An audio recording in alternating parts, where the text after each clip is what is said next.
Hey, welcome back to UFScotland. The A-team returns. Today, me, I know you've missed my face, it's Scott. To my right here, I've got Michael. I like how you had to remind people who you are. Not just the third guy. Well, You know to my left is Connor. I know you've missed us. Me and Michael have obviously been in the background while Connor's been doing some less than par product. But we're here to bring back the enthusiasm and the enjoyment and the spirit of the game back. We're going to do a Worlds recap. Just off Worlds. When was it? Last week? 2 weeks ago? 2 weekends ago. 2 weeks ago. Yeah. See, we're great when we recap. We had to wait and what editor getting back. Guy took some unscheduled time off. So we're just going to do a wee breakdown of Worlds, our thoughts on it.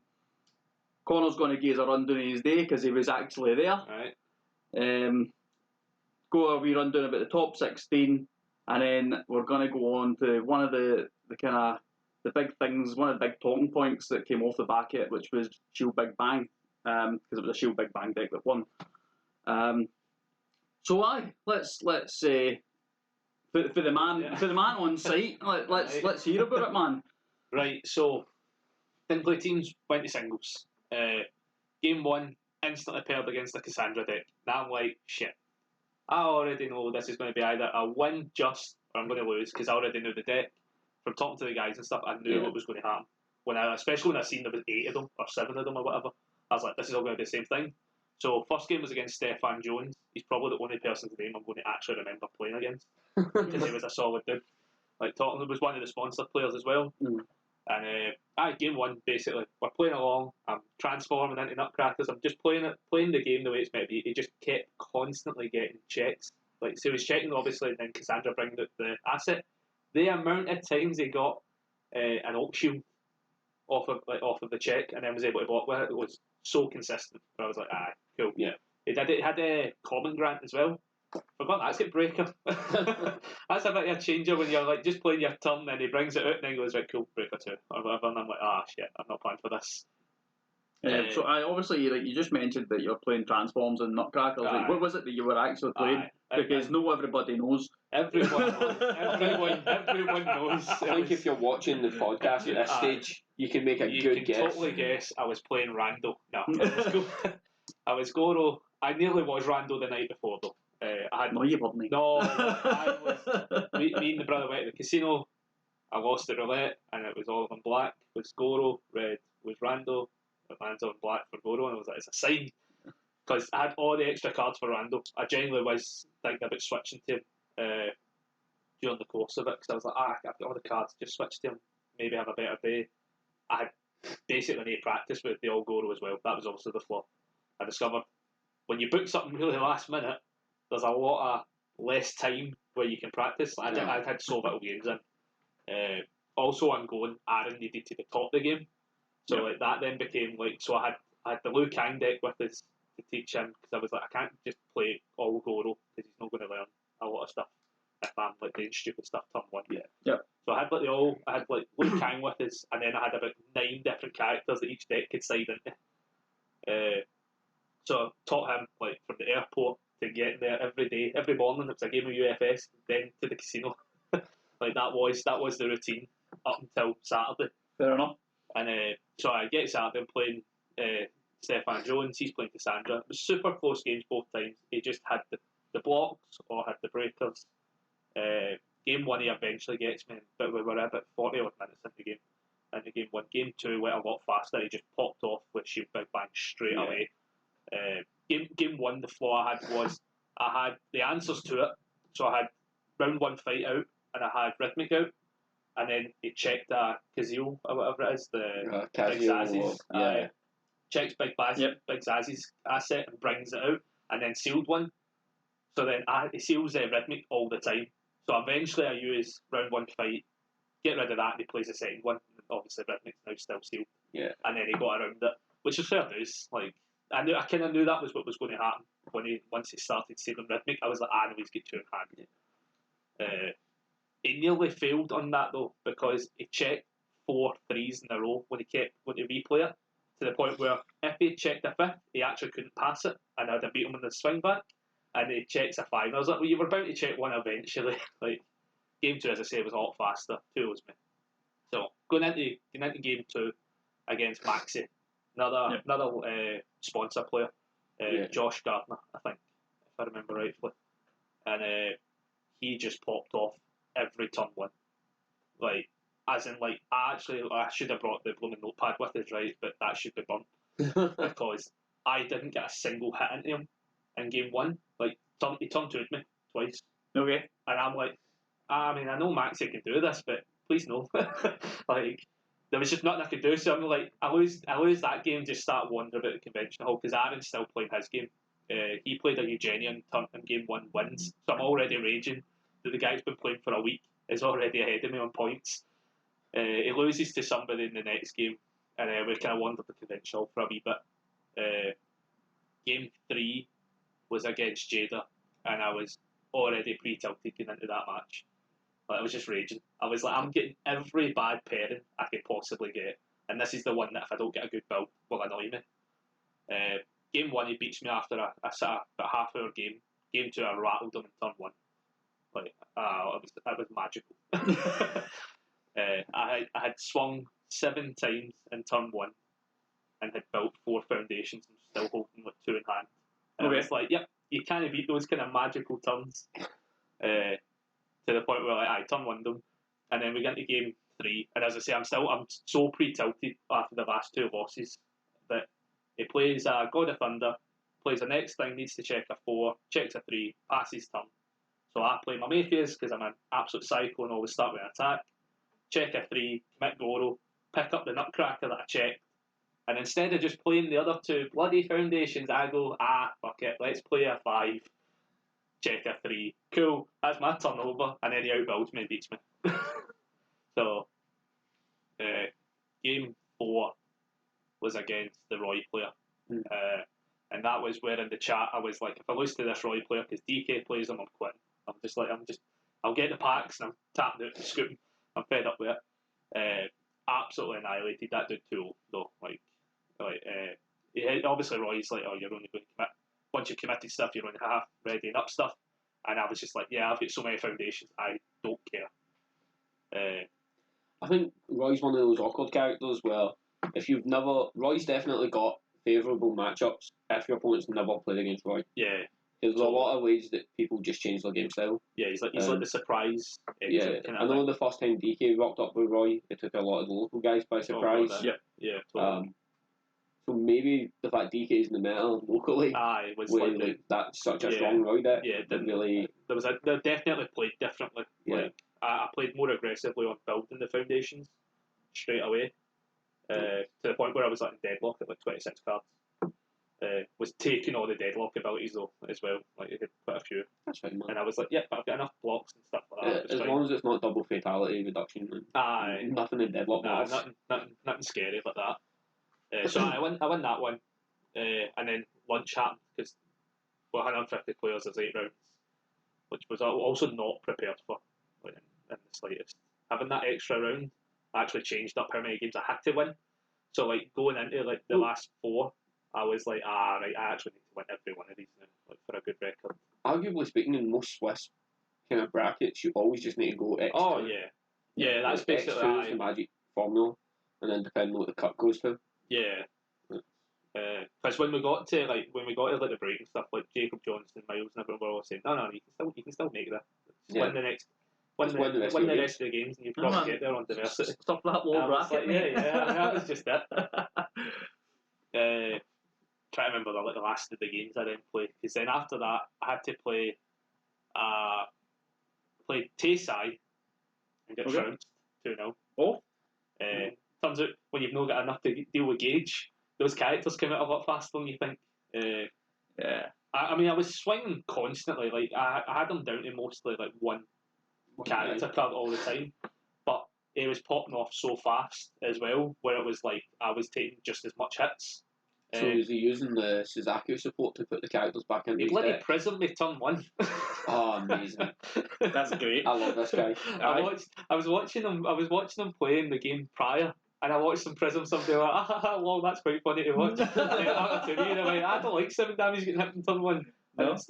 No, it was a solid deck. It's like a meme deck basically, but it just gauged so fast that I couldn't respond. I didn't see the problem I had was I didn't see my rhythmics fast enough to deal with the gauge at the time. So it was just the gauge throws that he was putting. Oh yeah. Yeah. So like, he was getting the it was just Characters constant. regardless. Yeah. So I lose to him, go into the next round against Mitsurugi, and it was Mitsurugi that should have been Takeda basically. Okay. It was just So, playing the combo kind of I stuff. wonder if it was a match where you try to dodge diversity. That's what I thought. Takeda dodging diversity. That's what I kind of thought. I didn't really get a lot of like chat out of the guy. Yeah. But I think he was kind of playing a lot more serious because I think he also needed the wins as well. Yeah, at that point you're meeting other people though. So like there wasn't much chat, but like after the game we got a bit more chat and stuff like that, and it was like I thought it was quite cool seeing the way this Goro worked. He's never seen like an all Goro build and stuff like that. And I was like, man, that's nice that you got to do it. Couldn't really say it. It just comboed off dead fast. In game 1 though, I mean in game 1 they got stupidly lucky with every check. I think at one point he says, I only play like 3 6 checks and I checked the other 2 earlier. And then checks that lucky 6 to pass this stupid attack run. Sounds like somebody else that we know. Yeah, I play more than 3 6 checks. Yeah, but if you only played 3 6 even checks, if you played no 6 checks, you'd get a 6 check. Hashtag Randall. So like, I lost to him, and then I think I can't remember who else I then lost it. So it was like one last game was then Lilith that I won. Just, but like we were like super casual when we got to that end. Like, see, everybody literally was just playing their games and all chatting as we were playing. Yeah, man. Nobody cared. But to be honest, I actually quite enjoyed it that way. Of course, like at the end of the day, mate, like you want to have a good laugh. Aye. So when you get to that point that you're not competing anymore, because then you might as well just enjoy yourself. We actually on it, man. You end up just sitting beating yourself up. Exactly. I mean, I'll be honest, right? If I get to that stage, that's where I'll be a blast straight. I'll still be playing, and I'll be like, this is sweet. We know you too well, mate. You'll definitely be there, so like my day went in like 3 wins, 5 losses. It was just tough matchups the entire time. The only game that was my fault in losing was Jada. Every other game, I couldn't have changed what I did to have outcome been any different. Jada was the only one that I could have potentially said it might have been 4-4 kind of thing. Okay. Everything else, but like all the people I got to play were nice enough. As I say, like it was nice as well because like I think what's amazing about this community in general is see the amount of people you just chat to after matches. Yeah. Like I've never had that in Magic. No. You know what I mean? Like that's probably my only prime example, but it's like I've never had like finishing at a PTQ and then chatting to the people who play next to me. They walk away. Like, do you know what I mean? Like you don't get that. I was chatting to about 6, 7 people at a time. The big one I found, especially like Nats wise and stuff for UFS, as soon as the game finishes and you've unsideboarded, you sit and have a conversation about what you sided against each other. Yeah. That's I've never experienced that at a Magic tournament. I've never experienced that at anything else. Yeah. But I don't know. But maybe is it because of the way this game deals with cards, and like every deck has got something different.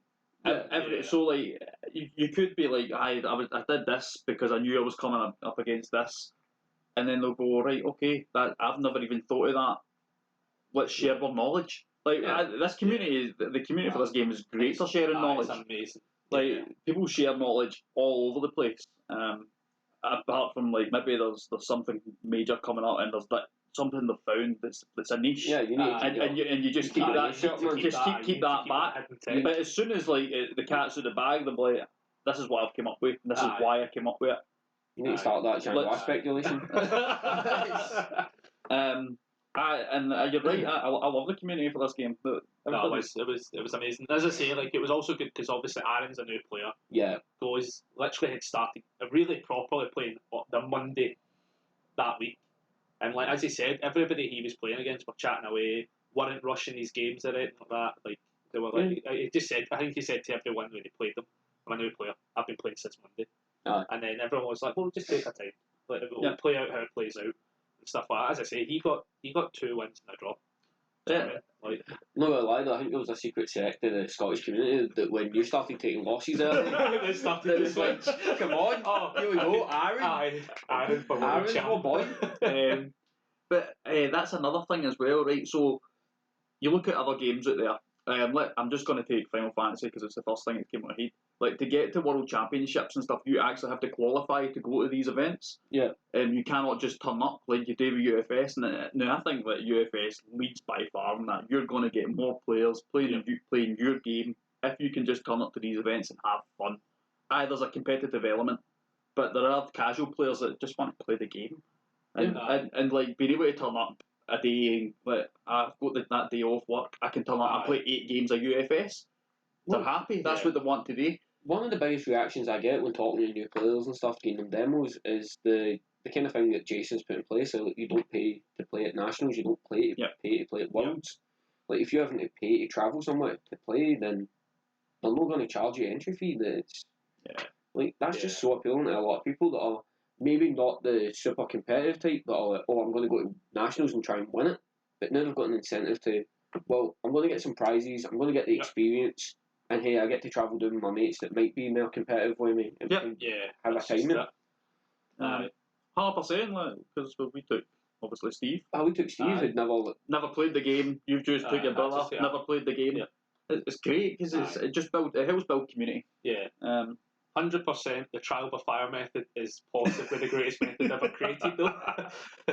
As I say, I'll flash up like kind of photos I took when me and Aaron were playing, because like the luck of the room we had though had a massive counter where it was just like the perfect table for it.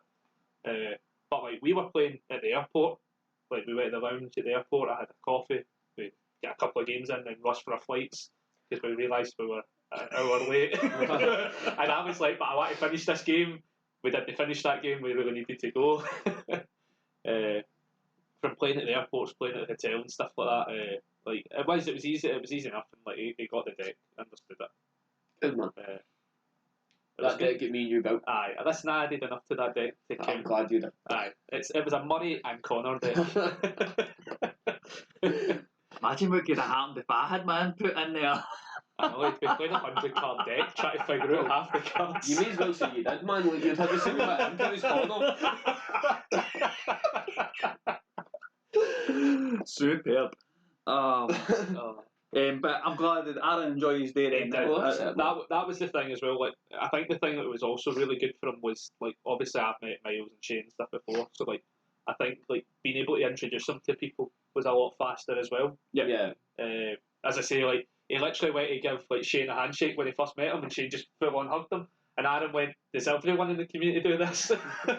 I was like, "No, but Shane's a pure soul." Like, Miles had a nice chat with him, like on Saturday and stuff like that. I had like a good 20-minute chat with him, and stuff like that as well. So like, and I think that actually changed his output like into the games and stuff. Because basically Miles was like, "No, you're here to learn. Don't worry about winning. Winning's just an extra bonus if it happens." Yeah. And as I say, like he just went in and played the games. Hopefully we see him at locals. I think if he actually gets his work schedule is actually terrifyingly worse than mine. He's in the same business as me, isn't he? So it's one of those ones. If he gets out of it, I think he's actually trying to put in time for nationals though. Okay. So like, I think he's saving a week. So we can fire that in. So I think we will have at least him give down the nationals, which is good. It sounds like we're going to have a lot of people. Too many buses. 2 buses, man. A proper coach race, at this stage, throwing man. test tubes across the motorway at each other because I don't want them in the back of mine. Aye. So, I'm glad you had a fantastic it was time. actually an amazing week. I will also say the prize support at these events was beyond amazing. So, like, we both walked away with like 20 boosters, like booster packs. Then we walked away with, because it was 2 of us, a play set of the 7th Cross card, and a play set of the Soul Calibur card, plus like 6 of the foil characters that I traded a few around. Like we got like Yusuke and stuff like that, but it was like the foil ones that aren't the alt art and stuff. Yeah. And I was like, I don't really know anybody that wants them or something like that. So I was like looking for like the. Well, I know because wants the original Yusuke art. Because there's like the alt art as well. I was like, does people just prefer the alt art? I wasn't too sure, so I ended up getting one. Scott's been very vocal about preferring the original art. Oh, did he? I'm pretty sure he uses an original art instead of the foil. Well, I will say now, because he's here, I traded your Yusuke for like for a double or a Big Zaz, because I can trade that one faster. Hopefully we see them in general. Yeah, they did say that they'll be up for redemption pretty soon. But there was Hunters, there was the same, like, it was like back you go, I think they're for one for you for that one, if that makes it up for you. I don't know, man. It's nice and foil and shiny. Fair enough. So like they handed out a bunch of stuff. Like as I say, that's the way they always do it. Man. Yeah, and see as a new player as well, like for Aaron and stuff, and you just get handed a bunch of stuff, and you're going, right, cool. The boosters are good. You hope then you get some stuff for trade bait, and then you're getting cards that are playable now. Yeah. Like they were playable as of the Monday. So like my Earth Goro already has that Soul Caliber in it. Yeah, because it's actually too good. I don't remember what it does. No, I don't remember what it does. It literally commits to steal a weapon card. Oh, right, okay. And after the weekend I was like, well, that's in. Because all I'd seen was weapons. Yeah, weapons. So it has another ability, the top ability, but I think that one, the top ability is locked to like Soul Caliber stuff. Yeah, and then the bottom one's just a hard commit to steal a weapon. Seems good, man. And it's cool. Bunch of prizes. And then community as well, being able to talk to everybody after it was good. It then had the very late ending at like 1 a.m, where we got all the spoilers for the PTCs. Yeah.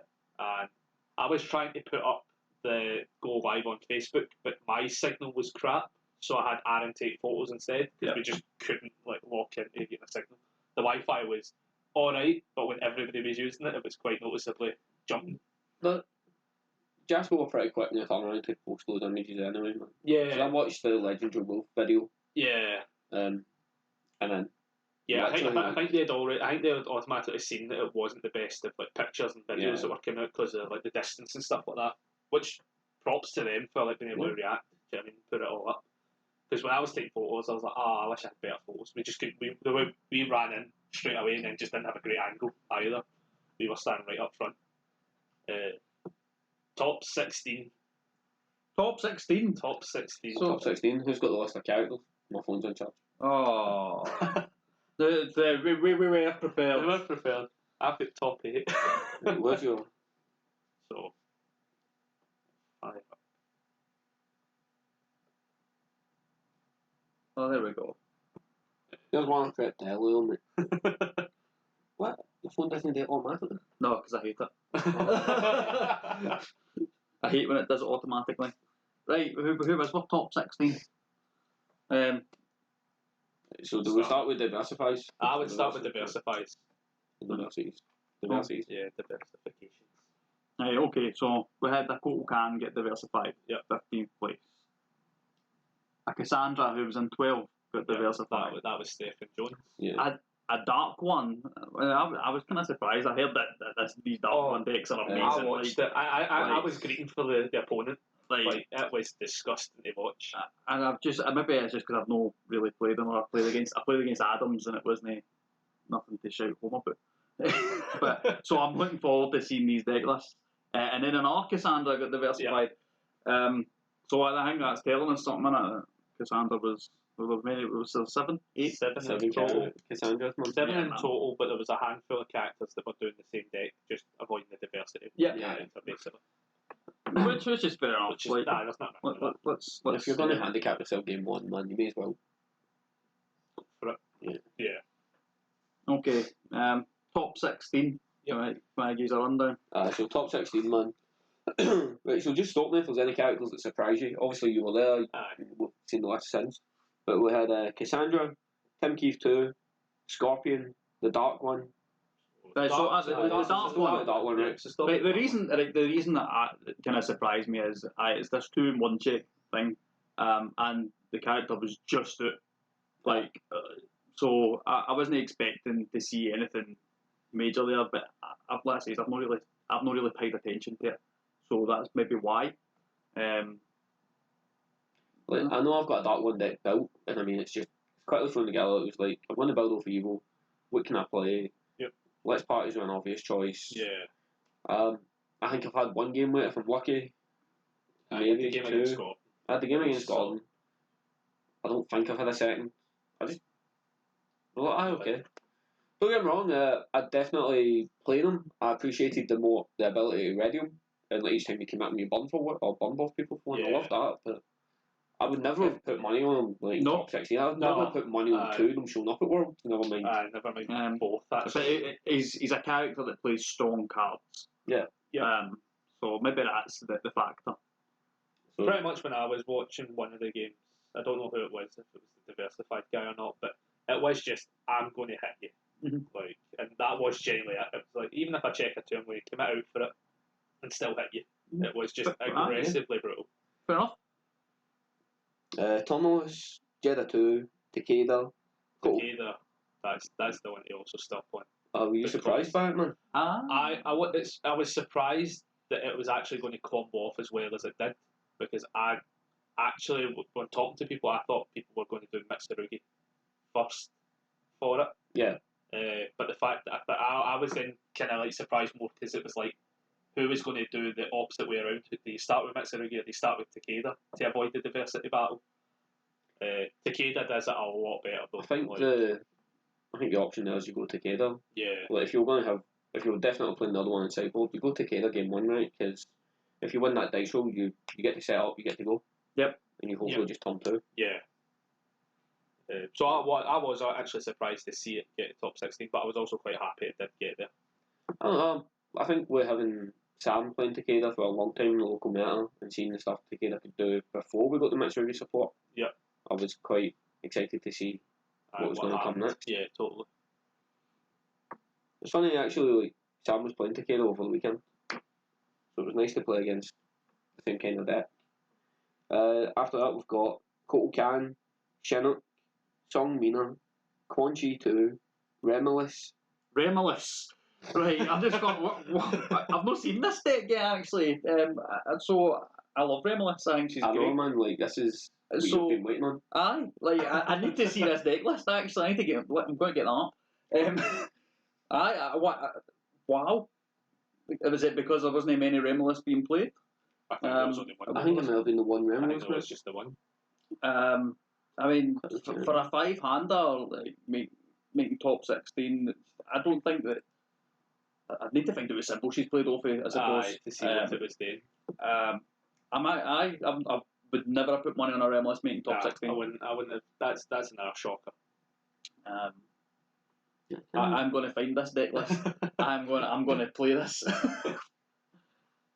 Yeah, I can't even find Remilus on this chart. I think there might have been two. I could be lying. There might be two. What judges was there at phones? I know. Three. There was 3 Remilus in total. Okay. 3? Okay. So I'd love to find out whether these decks are there. I'm going to run off it. My guess is maybe all, but then they might be playing here for the Iron Knuckles. Because Iron Knuckles the new Nutcracker. Iron Knuckles the new Nutcracker, and obviously you've got Ace Maneuver as well. Can confirm. Didn't see a Iron Knuckle the entire weekend. Because I don't actually know. I don't even think that Tunnelist was playing it. The Tunnelist. I think it was all people. Playing cats. So aye. So surprised by Remilus. Randall, Taki, Zazamil, and Ken 2. I'm kind of surprised by Zaz because I've not really seen anybody play Zaz. It's pretty much I've not seen anybody play Zaz at all. My only experience with Zaz was building and waiting and building and just sitting out until the cycle and then skipping. Aye. But okay, but that was Adam, so I don't know what a good Zaz deck would be like. Take that with a pinch of salt. This one got to top 16. So not at all. Not many of them are surprising, but that's who we kind of had money on. The list was pretty good, man. The list of characters is nice and diverse. I like there's a bunch of franchises for the game are obviously represented. It's not just like Soul Calibur 2, but Soul Calibur Libra was the newest set. Here's all the characters for Soul Calibur Libra. I'm definitely not surprised by a lot of them. Song Mina is probably the biggest one. I'm like somebody who's actually playing Song Mina. I know there was this the Order reversal Song Mina kicking about. Yep. I seen that deck list, and it looked pretty strong. But prior to that, I wasn't expecting to see it. Quan Chi too making it, but for what I understand, that's the P-shooter. I love the P-shooter deck, man. I'm going to put. I mean, I was only really playing P-shooters as a charge attack, so I'm going to build a P-shooter Quan Chi with many more charge attacks. you do you, man. I'm going to do me, mate. I love it. I'd love to see the Randall list, and that's it, man. I'm quite content. I mean, I did have Randall for Worlds to win. But that your pick? Right, that was my pick, mate. Right, it was only because I'd got inside information Garrett was going to be Garrett was meant to be playing Randall, so I'm kind of sad that he didn't. I don't think he ever intended to start as Randall. Okay. I only got snippets of information off him. But like when I seen the character list and I seen Chinook, I'm like, oh man, back to rooting for Connor. Pretty much, man. I was kind of sad because I did have Randall for Worlds because Garrett was playing it. Still waiting to see your deck list, Garrett. I want to see what's different. But yeah, like out of 150 players, we had 61 characters represented. Yeah. That's amazing. You don't get 61 different decks in another game. Even if say 10 of the characters are somehow sandbagging to be into the Cassandra deck, it's still 10 pseudo unique decks on the. It's amazing. Well, I love it. Like you're never going to see this in Magic. Oh, definitely, God, man. No, you'd have 150 players, and there might be 2 different decks. Do you know, it's funny that I'm just looking at the breakdown as well, like how many are each, and there's 7 Nightmares there, and not one of them made top cut. Yeah. Out of 7, like that's interesting. Yeah. There's no Kuwabaras, and there was 6 of them as well. So why? Yeah, I think what happened a lot for obviously with it being 150 players, I think the amount of people who just get paired into bad matchups was actually a lot greater to happen. Yeah. So like when you think of all the kind of like decks, if you're playing like if I'm playing Goro, I don't like to playing against like Jada and stuff like that. Like the chances of seeing them was increased and stuff like that. So I think some of these decks just hit the guys they didn't want to see. Because I never even seen a Nightmare. Yeah. I never actually got to see or watch any of the games that somebody was playing Nightmare. So like I totally missed that. How many Sub-Zero, Russell? One. Aye. Yeah. I had to check. Aye. There was literally a Sub-Zero player. Good stuff, man. I think there was 3 Goros or something, 3 or 4 Goros. Yeah, man. The character breakdown was absolutely great. No, I need to apologise. I completely forgot who I stole this graph for. It was Metamaniac. Aye, the metamaniac.com. Yeah. Thank you very much, guys, for putting that information together. If you've not read the breakdown on basically explaining what diversity is and talking about why it's a good thing for the game, then Connor will post a link in the YouTube video below. Go and give these guys some love. Because they're putting out some good stuff. Yeah. Even I read it, actually. It was actually quite good to read. Cool. So moving on for characters, I guess, we need to talk about the topic that erupted from Worlds. The Big Shield Bang, potential Big Shield Bang. Big Shield Bang. Aye. Shield Big Bang came off. Cassandra won. It was running. I'm sure should we seen the deck list? It was running. I want to say 16 assets. 9 attacks, if that. Yeah, no. 9 attacks, yeah. Yeah, so it's like 1 fatality, 4 with the Omni block. Yep, 4 Shield Big Bang. 4 Shield Big Bangs and a fatality. Yeah. Okay. And 16 asset cards. All of the ones you would expect. Yeah. Like, of course. The ones you'd expect. So, if you've not seen this deck, the deck is basically built around, you just need that Shield Big Bang. Yep. The Omni blocks are there to keep you alive. I'm assuming fatality is just there for snap momentum. Yeah. It plays, 4 copies Shitenketsu mainboard? Is that the name of that action?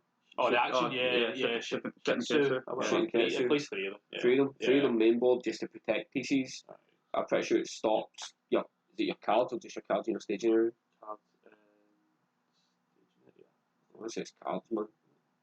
After your opponent plays an ability that commits, destroy, flips, removes, or saves one of your cards, cancels it. So it stops it has these mainboard that can protect its Big Shield Man from getting sealed.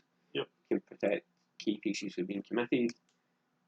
The entire deck is, well, pack it like a bit of way to say it, man. It's a gimmick deck. Yeah. Like, there's a core concept, and then they built this defensive package on it. Aye. I love it. I mean, I liked it. As I say, Stephen Jones's deck, I believe, was probably stupidly similar to this one. Especially if the two of the most sponsored players. I wouldn't be surprised if there's been like... Yeah, there's definitely chat. Definitely chat between them, what everyone's doing. His sideboard, though, was interesting, though, with the attacks in it.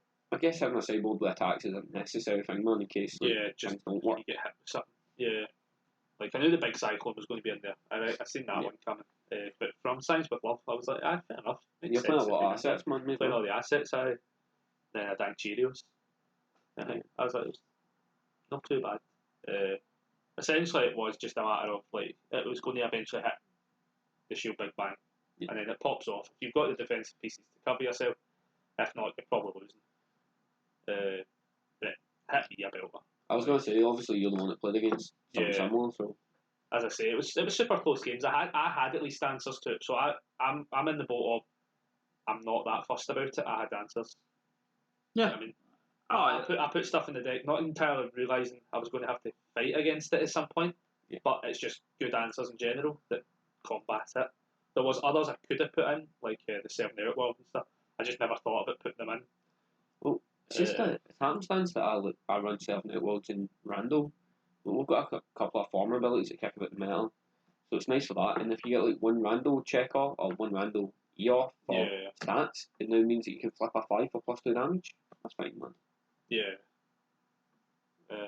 So essentially, like what's happening now within the community, I think it's kind of died down a wee bit. Is just, is it meant to get banned or errated? What would you do to fix it?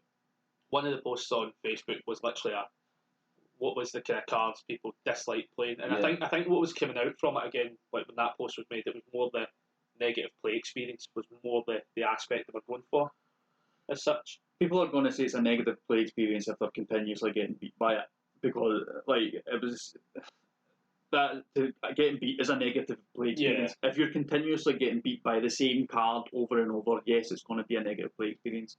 Do I think that the card is a problem by itself? No. Do I think it's a problem in Cassandra? Maybe. It's simply because the two synergize very, very well, which is what they're built to do because it's one of her cards. Yeah. Does it need banned? No. Does it maybe need an errata? Maybe. Like being hit by the same big bang 6-7 times a turn. I've done it to you with Plant Man. Yeah. It's a 5 diff 6 hyper 6. I mean, Stefan in game 2 hit me with 8 of them before I died. The fact that you can turn up to a game and just hit someone with one card over and over and over. Now I love recycling the same card because you've got things like Shadow Slicer right now, which is one of the best attacks in the game right now. Yeah. Because you can use it over and over. But then that's limited to how many of you you're going to have. Yeah, I think especially with that set, the kind of reusable ones all have a limit. Like the Amy ones, you flip it after it resolves and stuff. I think for this one, its limit is how many assets have you got? How much momentum do you have? And it's probably a higher number than 2, especially in Cassandra. Who the amount of times, like at least in my game, at least that I noticed was you're playing away and she does like Omega Sword and Owl Shield, for instance, makes that check to give it damage, right? And if you check an asset, you're bringing it in an asset for that once per turn. But that's still now another replay of that attack. So I think what was happening is it's just how consistent can you play it? Say 5 times, I think. It's quite consistent. Yeah, and if that's happening over and over, then I. Yeah. But I think here as well, like we were just talking before we started recording about does it leave the pool? Now, I think that would solve quite a lot of problems if it left the pool. Because right now we've got the combo there and it's using Verdant Slaughter to keep it there. The combo with Verdant Slaughter locks it in the pool so your opponent's remove effects won't work. Like Swordfish won't work. Yeah. Wasting its time on the second copy, all that stuff won't work. Yeah. So, yes, I mean, like, so because it moves position, it should definitely be leaving pool. At least hit the transition window. I can get that, man. And it's an easy ruling for...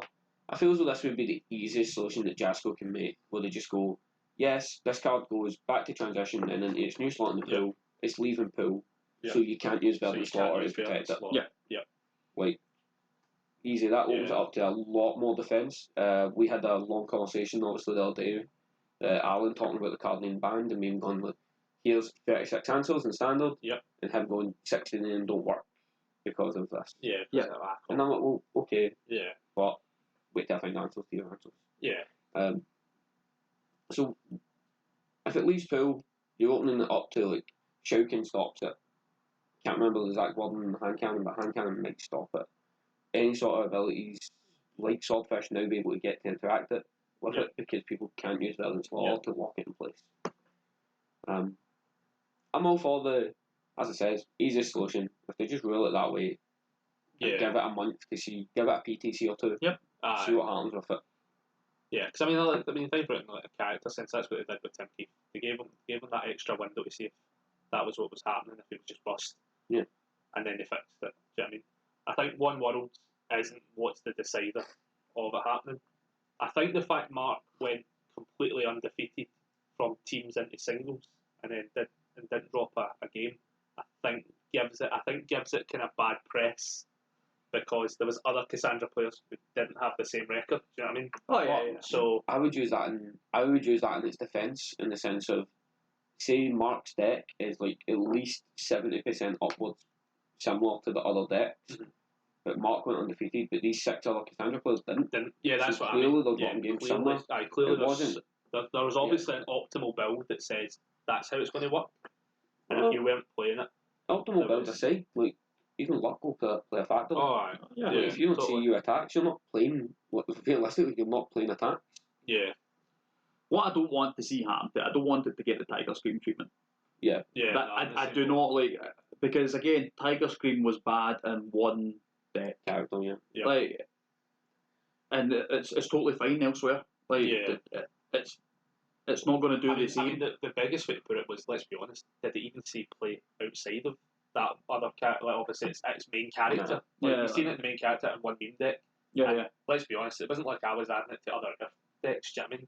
I wasn't certainly. To the point that I feel as if it kind of has to come back. I hope it comes back sooner than later. I was a general advocate for it just to get like quick fix errata. Yeah. Non-character card. Catman E, I think we were coming up with. Catman E. There was so many potential easy fixes for the errata that.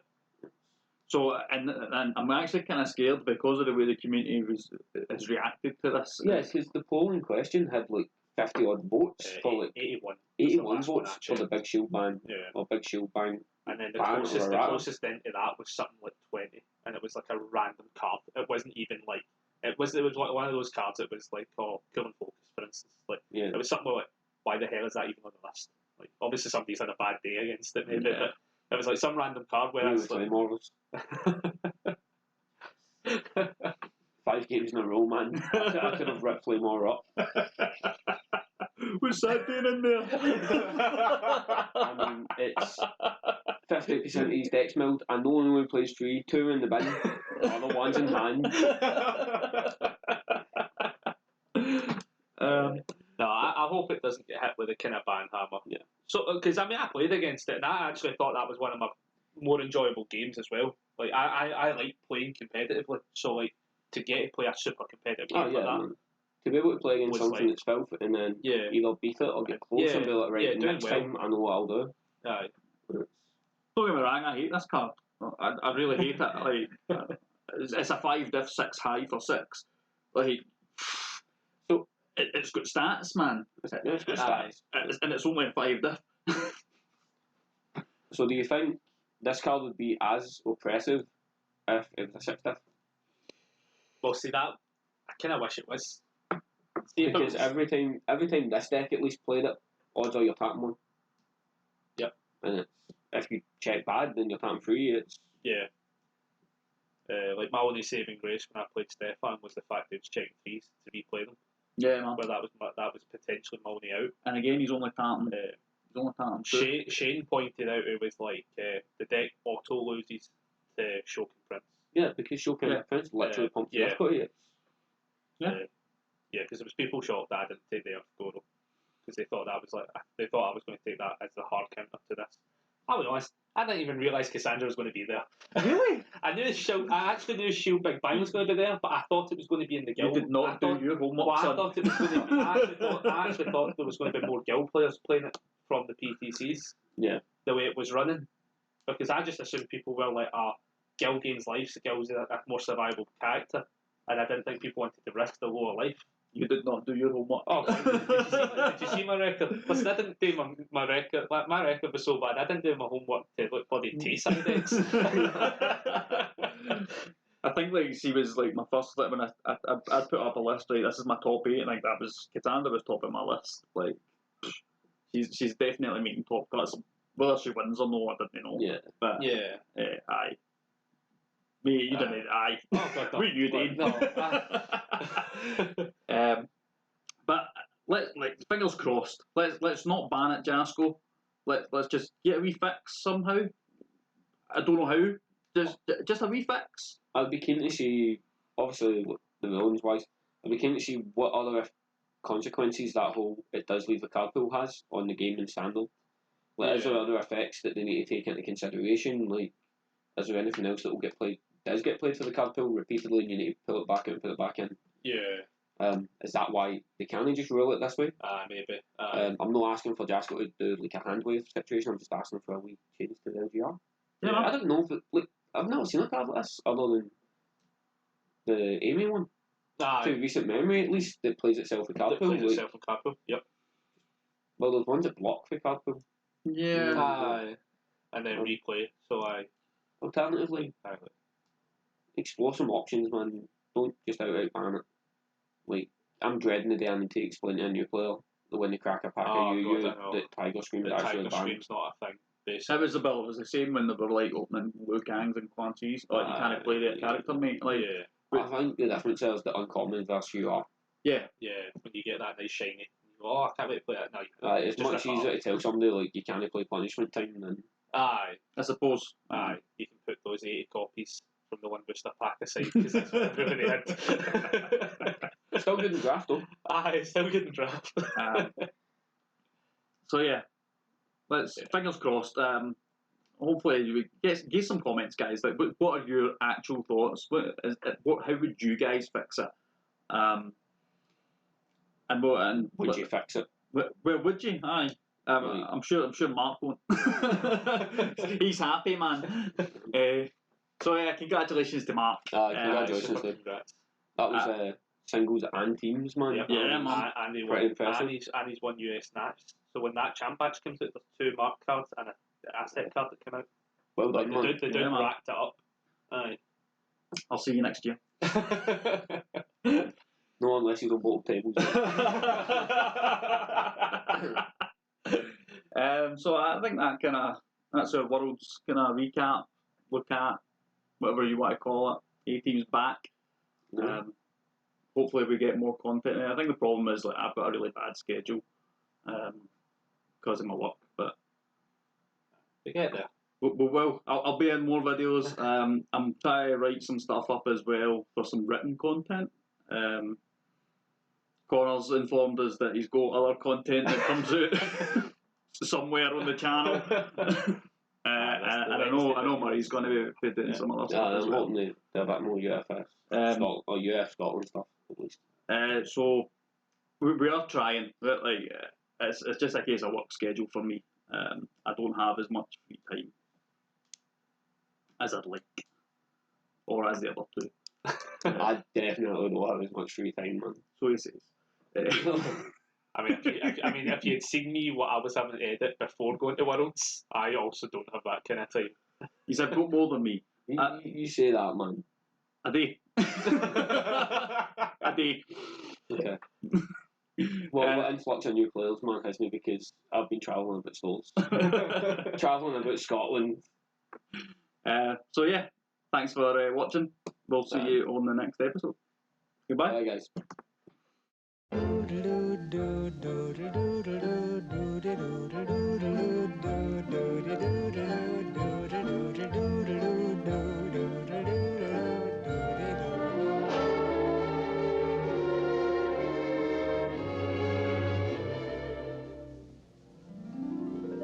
I'm sailing singing in the rain, just singing in the rain. What a glorious feeling, I'm happy again.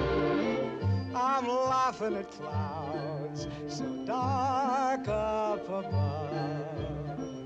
The sun's in my heart and I'm ready for love. Let the stormy clouds chase everyone from the place. Come on with the rain, I've a smile on my face. I'll walk down the lane with a happy refrain, just singing, singing in the rain, dancing in the rain.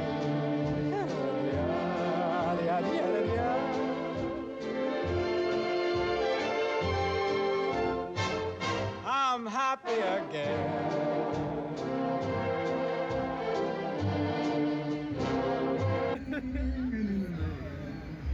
Just singing in the rain. What a glorious feeling. I'm happy again.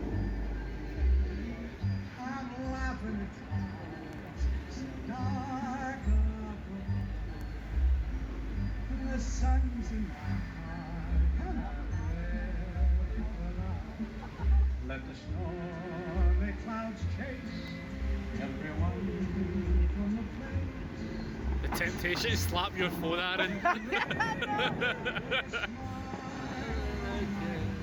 Just that one sneeze. It's funny as well, see when you think about it as well and you're joking about it, right, and you hear the fucking thunder in the background, you realise it's just the fountain going. Yeah. Just singing, singing in the rain, dancing in the rain.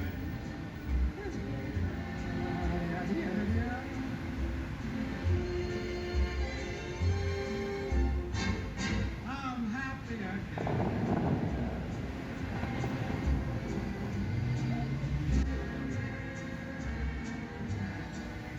I'm singing, dancing in the rain.